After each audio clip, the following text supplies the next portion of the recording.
Hi everyone, welcome back. Today's video is going to be on my 2016 beauty favorites, and hopefully you won't find this too repetitive because I feel like I have mentioned most of these products in previous monthly favorites, but it's always nice to go back over what I've been loving throughout 2016. It also gives me a little bit of a chance to reflect on like products that I potentially loved in the first half of the year and then kind of, you know, they either fell off the wagon or I just didn't think of them as new towards the second end of 2016. So I'm gonna try to keep this slightly categorized. I have a shoebox full of the products here and let's just dive right into it. I'm gonna kick this off by talking about eyeshadow palettes because that is hands down the thing that I get the most excited about in makeup. It's the thing I buy the most and potentially hoard the most as well. And there have been 4 palettes this year that I have loved so freaking much, and I actually think they're all permanent products, which is kind of a relief. The first item I jumped heavily on the bandwagon for was the Too Faced Peanut Butter and Jelly palette. I've talked about this so much that you're probably tired of hearing about it. I'm not even a huge peanut butter and jelly sandwich eater. I actually think they're kind of gross, but the color combination in here is everything that I love. The oranges, the purples are, you know, enough of an interesting tone that I don't find them too bland, which can be a bit of an issue with purples in some palettes. This gold right here is pretty much one of the only golds I have that I feel works really well on my skin, because usually I find they're too yellow in tone and it just doesn't look right on me. The scent of the palette adds to the pleasure of using it. I have started to get really, what's even the term for this? I get annoyed now when a palette doesn't have a scent to it, which is ridiculous, I acknowledge that, but it adds something to the atmosphere of applying your eyeshadow. It's nice to have a reminder that you're playing with a product that you enjoy, but it also smells good. It just adds to the whole atmosphere. You get what I'm saying. All right, sticking with Too Faced, and I'm sure this is no surprise because the internet went mad for the Too Faced Sweet Peach palette. This is their original launch. I haven't bought the new one because I don't see the point. Although I have heard that some of the shades are slightly more pigmented. Whatever, I'm not that bothered. I was originally going to hold off on buying this palette when it first launched, and then I, of course, am crazy for Too Faced, so I just went and bought it straight away. So glad I did, because obviously the launch of this was less than stellar. They just didn't have enough product, but it is now back in stock. I don't know if it's a permanent product. I have seen people mention that it is, but I'm not convinced of that. So I think this is still a really good palette. I actually ended up using this for an entire month straight. I think it was in June, for my work days. I just wanted to make sure that I got a lot of use out of it and make sure that I loved it, and I never tired of using it Monday through Friday. I switched it up on the weekends because obviously I do like playing with makeup, but I wanted the consistency of just using a palette for a month, and this really did it for me. I have made this comment before, but I'll say it again. I know some people complain that there was not enough peach tones in this palette. I disagree. I think there is plenty, and it has the perfect variety for getting neutral but also throwing in color. So huge thumbs up for this one for me. And of course it smells like peaches. So again, it just helps with the whole applying eyeshadow in the morning. It's a pleasurable experience with Too Faced palettes. One palette really surprised me this year. I had looked at buying it before and I kind of passed on it because it's neutrals, and neutrals don't really excite me on a fundamental level. But I got this from an old coworker of mine who just found that she reacted poorly to the eyeshadows. And that is the Kat Von D Shade and Light Eye Palette. I'm sure you've all seen it by now because it's been out for, I think, a few years. I don't think this came out in 2016. It is a matte neutral eyeshadow palette. It's as basic as you can get, and yet it is so beautiful. Now, the Kat Von D shadows are infamous, I think, at this point for having a ton of kick up. There is like powder flying up when you stick your brush in here, but that doesn't really bother me because it doesn't really transfer down after I've applied it. I mean, I do have to clean it up, you know, after I put my eyeshadow on, but that is something that I have to do no matter what the shadow is. But I think having a palette like this in your collection is kind of essential. I have a lot of matte neutrals that are mixed into different palettes, but it doesn't make it very convenient to reach for them. I have found myself reaching for this palette so consistently that it surprised myself. I can add any of these shadows into a bright look, and it really helps deepen like the outer corner or like flush out the lower lash line, something like that. Or heck, even like brow bone highlights. this is fantastic. These shades blend so smoothly together, and it's just, when I mix the mattes together and make a totally matte eyeshadow look, it's just beautiful. So I've reached for this thing more times than I can count, and I just really, really enjoy it. And the last palette I have to talk about, I think, is going to be on everybody's 2016 favorites list, just because this thing has blown up. And that is the Anastasia Beverly Hills Modern Renaissance palette. Hey, so happy with this one. I've mentioned this before, but I just want to reiterate how happy I am to see a brand that is mainstream at Sephora, you can easily get your hands on it there, has put out shadows that challenge people. The fact that there are like, there's 2 reds and like a pink shade in here, a deeper reddish pink shade I might add, not like a bright Barbie pink. The fact that these shades are in this mainstream palette really make me happy. For years, finding red eyeshadow was really, really difficult, and I think the only brand I could rely on at the time was Inglot. But now they're coming out in palettes, and it is so nice to see that people are actually trying to do something different with their makeup. They're not just focusing on neutrals and staying with that, they're trying to incorporate like a primary color into their makeup and make it still look neutral. That's beautiful to me. I'm really, really happy to see that. And for me, I try to get as much impact out of the reds, so I'll just mix it with like some of the oranges and get like a really loud eyeshadow look. But I mean, there is plenty of options here for people who want something that is more neutral. Anyway, like the Kat Von D shadows, these have a ton of kick up. Actually, I would even say that they have more kick up than the Kat Von D shadows. I don't think it matters. I think people get really obsessed with being bothered that eyeshadows have fallout or kick up, but like if that is producing excellent shadows with fantastic pigmentation, like we need to get over it. Start doing what I do and just put your eye makeup on first and then apply your foundation afterwards and you're perfectly fine. I don't find that there is fallout after the fact with these shadows, so once you've done your cleanup, you're good to go. 2016 was also a big year for highlighting, and not normal colored highlighters, I should say.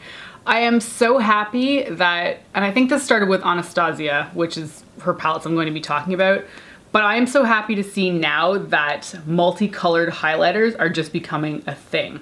We're not just relying on like white gold or champagne or gold as a highlight. Now we can get actual colors for highlighter, and I'm so happy about it. So the ones that really kicked it off for me were the Anastasia palettes. So I originally started with the Gleam palette, and sadly this is no longer available because so many of her highlighting palettes seem to be limited edition. I don't know why. Maybe they're just testing the waters to see if people are interested enough to produce these kind of shadows, or highlighters I should say. But I really hope that they make more products permanent. So the Gleam kit had, this drives me nuts though, there's no mirror in it, which is just ridiculous. But this had pinky peach, almost a coppery kind of shadow. I keep saying shadow, they are highlighters, but it's powder product. That really intrigued me. I think Crush Pearl was a huge favorite for most people because it's more one of your standard highlighters. But Hard Candy has this like pinky peach duochrome to it. Mimosa is also this weird golden bronze. I'm actually wearing that one today. And they just work. They look a little bit deep in tone, but they seem to work on me as far as I'm concerned. So this one kicked off my like change in highlighter colors obsession. And then I got my hands on the Moonchild and Sweets Glow Kit, and these things are everything to me. The Sweets Glow Kit has beautiful colors. I mean, this Sassy Grape shade, I pair this with like purple blushes all the time, and I'm obsessed with what my cheeks look like. Butterscotch and Taffy are beautiful. Marshmallow is that it's a white gold shade, but there's that like bang of yellow to it that is really stunning. And then the Moonchild palette is the one that I got after the Sweets kit, and this thing like just makes my day. Like, oh. We've got blue highlighters, silver, purple, again, this is a different tone than the Sassy Grape one, a green one, so pretty. And then one that is like pinkish, opalescent kind of color. It is astonishingly pretty, and I was so pleased with how the pictures turned out when I shot this for my blog post. I can link that down below if you want to take a look. I was just like, it's one of those things where like you're really proud of your photos and you're kind of in love with your own face when you look at those photos because they just looked so good. And it sounds really vain to say that, but like they're so freaking beautiful. So if you ever want to try colored highlighters because you're just bored of the bog standard champagne, take a look at the Anastasia ones. These are only available on her website, but they are so worth the money. 2016 was a bit of a year for false lashes for me. Because I started my YouTube channel in very late 2015, like the end of December, I kind of slowly learned that I just liked the way my lashes looked, or my eyes rather, on camera with false lashes on. It just makes them look bigger and more expressive. So I kind of found myself reaching for a lot of false lashes just because it looked better. Now, I don't necessarily wear these out all the time. I definitely don't wear them to work. I wear them more if I'm going out with friends or out with my husband, something like that, like to dinner or to, I don't know, like to a bar or something like that. But there's been two brands that I have just, like, that's it. They are it for me. And the first brand that I've always loved, ever since I started using them, is House of Lashes. Now, this is their special collaboration with Sephora, and it's their lash book. So this has like, boom, like a ton of lashes in here. There's a lot. This has some of House of Lash's own lashes, which are fantastic, and then some of the collaboration with Sephora on the other side as well. They sadly don't carry my favorite one in this lash story book, which are the Bombshell House of Lashes false lashes. But I mean, I've been so happy with the ones that I've tried in this book as well that I recommend any of them. So House of Lashes makes fantastic lashes at I think a very good price point. As well, their lash glue is the best I've tried. I've not found better than that. So, you know, House of Lashes, you're doing good. But I did discover a brand that is so expensive in 2016 that also really blew me away. Now, House of Lashes lashes are made with synthetic materials, which is fine, but that means that the band is made out of like a plastic substance. So depending on your eye shape, not everything may stick perfectly on you because the lash band can tend to like ping out a little bit, just the nature of plastic. The Esqido lashes, which I have now discovered, have a cotton band. And the difference in how these stay on my lashes, my lash line, is kind of astonishing. The cotton band on these is so flexible that it means that you can really place it down and not have to worry about it moving. It doesn't have a conformed shape that it has to fit to, like a plastic band already has.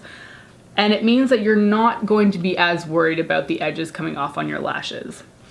These are, however, incredibly expensive, like in the range of 35 to 40 Canadian. So while the price point may seem kind of astronomical, I have yet to encounter any problems with these, and I've worn them many times. They have not worn out on me yet, so I'm very much in love with the Esqido lashes. And the two pairs that I have are Lash Name Desire, and the other one is Lashlorette. Okay, moving on to mascara. I'm gonna keep it brief with this because I don't have as many of the mascaras to show. High-end ones that I have loved this year have been Tarte's Lash Paint Mascara. Ran through a whole tube of that. Phenomenal mascara. As well as the Makeup Forever Smoky Stretch. That has been a long-standing favorite of mine. Also fantastic, but I don't have a current tube of it, so I can't show it to you. The one I do have a tube of because it's a backup right now is the Maybelline Lash Sensational Luscious Full Fan Effect Mascara. Huge name on this guy, fantastic results. All the mascara favorites I've named so far, including this one, all have a plastic bristle brush, which I think I'm just starting to find I prefer more. It just really combs through my lashes and helps them flare out, so it works for me, but mascara is so personal, so like, I'm not even sure any recommendations I have would apply to everyone else. But this is what works for me. So I enjoy really wet mascaras with a plastic bristle brush, and they have to be pretty, they have to deposit quite a bit of mascara. I wanna actually look like I'm wearing mascara, none of this natural lashes stuff. This is fantastic, and it's made me so in love with this actual one that I have not gone back to high-end mascara, as in purchasing it, because I think that this does just as good of a job. For bronzer, we have a quick one. This is the Physicians Formula Butter Bronzer. This is so good. I picked this up in New York City in April when I was there for IMATS with some of my blogging friends.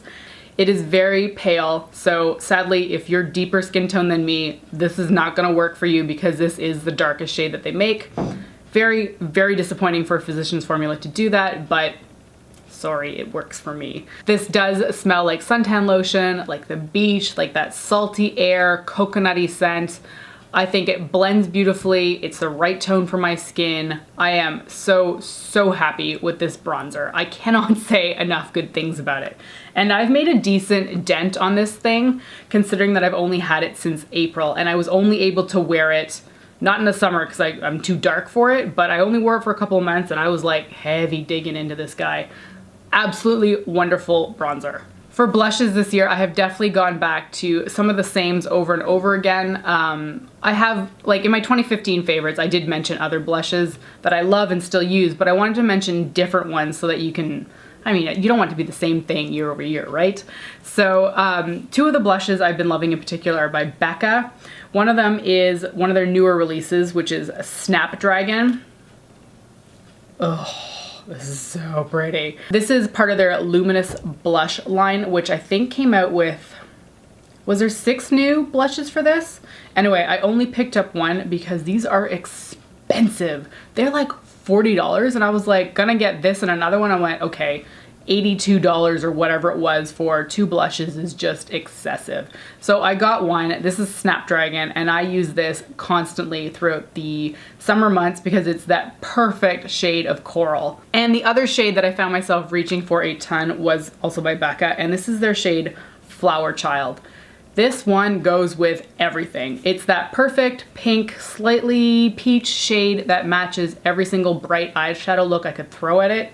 It's just easy, and I sometimes struggle with how to match certain colors on my face, so when I can get an easy color like this, I know I can rely on it, and it just makes me happy that it works with everything. The other blush I fell in love with this past year was by Urban Decay, and this is their Bittersweet blush, which is a purple. That is purple.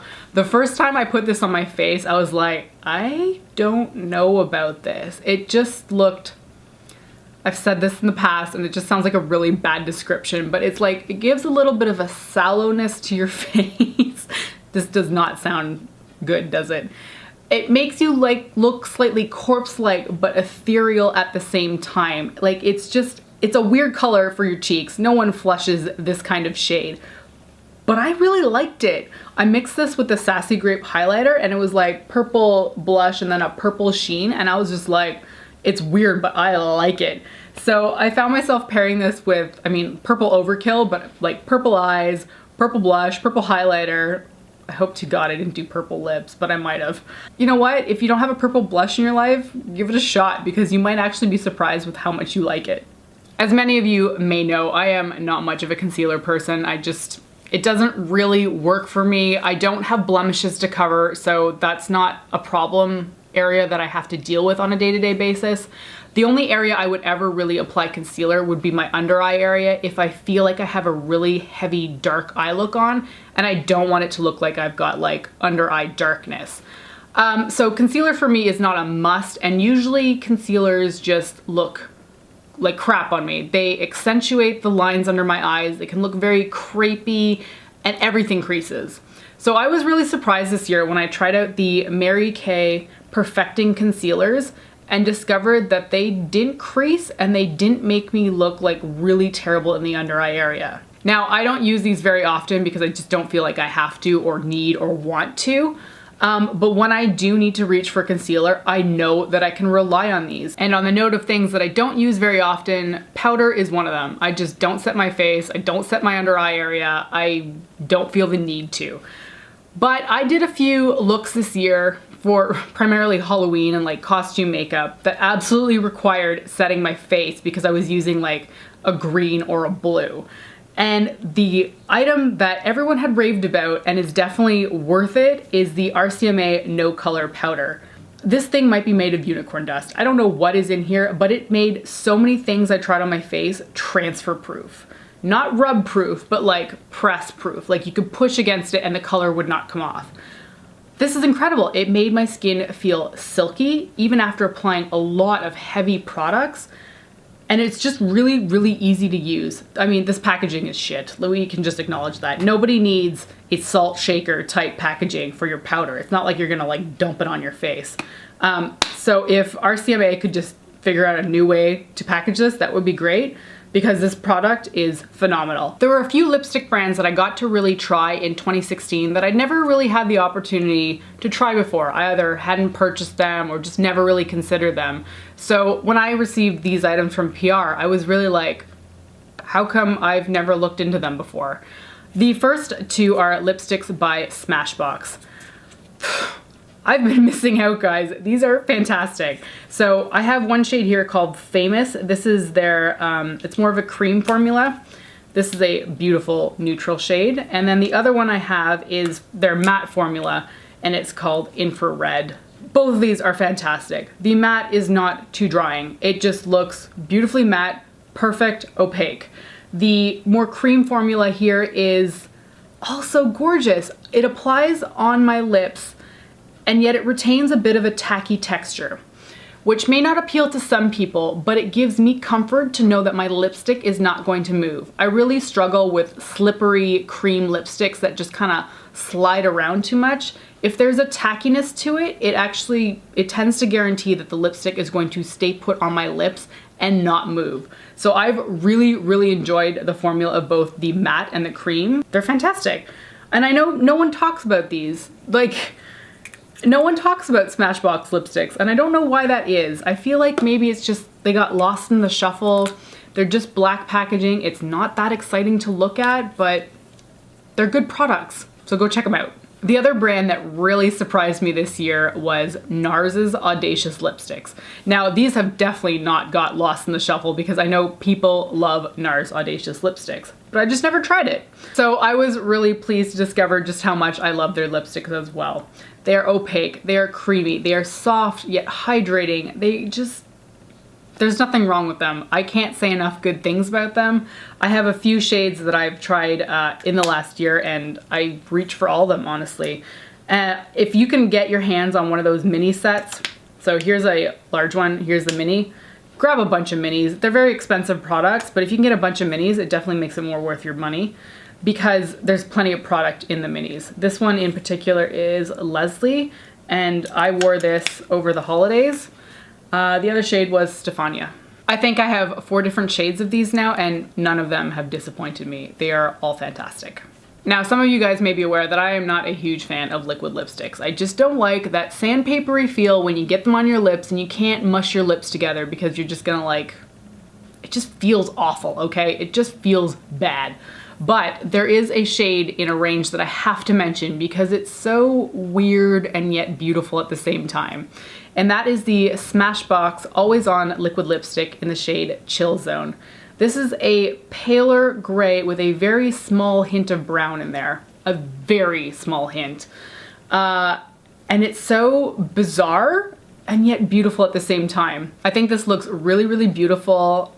Depending on my makeup, I think it pairs really, really well with purple eyes. Nothing too dark, because then it just looks a little bit oddly monochromatic, like black eyes, gray lips. But it's a weird color, and I'm in love with it. One of the items I discovered this year and kind of came out of nowhere to surprise me was the ARTDECO High Precision Liquid Liner. This is their black shade. This is a pen style formula with a brush tip. It's honestly pretty much identical to the Kat Von D tattoo liner in Trooper, although I have since discovered this is a couple dollars more expensive, so it's not like a cheaper dupe. But this is just as good, and in fact the tip has not frayed as much as my current Kat Von D one has. I don't know why that is. I didn't usually ever experience fraying with her tattoo liners, but this current one is not working out so hot for me. Anyway, this ARTDECO liner is fantastic. It is phenomenal. It is just like the Kat Von D one. It is black, slightly satin in texture. You're not going to get a fully matte line, but it's so fluid and the ink goes all the way out to the tip that it's just an absolute pleasure to use. And I'm happy to discover like that it's not just Kat Von D that can put out these kind of pen style brush tip liners. So ARTDECO, you done good. I did try a lot of foundations out in 2016, and I did have reviewed them in both blog and YouTube videos. There was really only one that stuck out to me, and that is the Dermablend Smooth Liquid Camo. I have the shade 10N Cream. What is this made out of? I have no idea, because the coverage is intense. It is flawless. It is canvas clearing. If you have problems with your skin and you need something to cover everything up, I mean, don't use anything other than Dermablend. That is the only brand I can think of right now that will cover absolutely everything. Now, I'm not someone who needs ultimate coverage at all times, but sometimes I like working on like a completely blank slate. I just want to start from scratch and like wash away any freckles I may have. I like my freckles, but you know what I'm saying. This Smooth Liquid Camo is what does it for me. It blends flawlessly. It doesn't look cakey. It's phenomenal. I'm speechless, honestly. If you need a full coverage foundation, just go look for Dermablend. And the last few items we're going to talk about in this 2016 favorite video is going to be nail polishes. I have become much more of a nail polish user in 2016 than I ever was. And I don't know if that's from watching Simply Nailogical, which I find absolutely hysterical, or just, you know, finally starting YouTube. People tend to look at your nails and ask what's on it. So I feel like I need to like keep you guys interested in my nail polish, which is a little bit strange.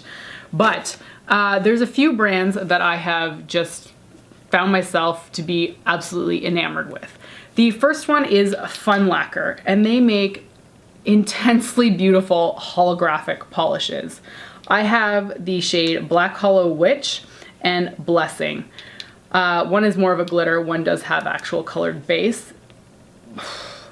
I've never seen nail polish like this. I did order them from Singapore and they took a long time to get here. We're talking like more than a month, but they're worth it. These are absolutely beautiful polishes and I want to get my hands on more, but I also, like when you want something, you don't want to wait that long. So there are other sites that carry Fun Lacquer that I may look into. And the other nail polish I really found myself reaching for time and time again was the NARS Sarah Moon collaboration in the shade Never Tamed. It's just a red cream polish, but it applies beautifully. The color is gorgeous, and I really like how thick the brush is on this, because actually it is the entire width of my pinky, so I could just one stroke my pinky and it was done. I've never had that with a nail polish brush before, but it worked out well for me. This is more of a new favorite for me since it was part of the holiday release, but I've worn this 5-6 times since I got it, which is quite a bit. Great polish. And I hope that all of the NARS polishes are like this because this one is really, really good. And the very last thing I have to talk about is something that took me far too long to get on the bandwagon for, and that is a quick dry top coat. This is the first one I've ever tried, and therefore it's just the one I love the most. And this is the Sèche Vive top coat. It's their instant gel effect top coat. They also make Sèche Vite, which I know most people are familiar with. I didn't know that I could have dry nails this quickly and not have to worry about denting or pillow imprints or sheets or something like that on my nails. Like, I'm in shock that it took me this long to use a quick dry top coat. This Sèche Vive one in particular adds a really plump top coat to my nails. It makes a manicure last on me about a week, which is unheard of. I've never had nail polish not be chipped by like day 2. But this works. It's phenomenal stuff and I'm gonna keep on using it. All right, we are done. That is it for my 2016 favorites. I have covered, I'm sure I've left out things, but I've covered the bulk of products that I have loved throughout 2016, and I tried to keep it a little bit fresh. Anything I loved from 2015 still stands true to this day, but this is just more stuff that I've discovered throughout 2016 that I've loved thoroughly. And since this is my first full year on YouTube, I just want to say thanks to you guys. You make it interesting to come back and make videos twice a week. I love to see your comments. I like to hear what's going on with you guys. It just, interactivity with who's watching me is really what gives me pleasure. So thanks for commenting back when you get a chance. All right, we're done. I'm gonna stop talking now because I'm sure this video is far too long. I will see you next time. Bye.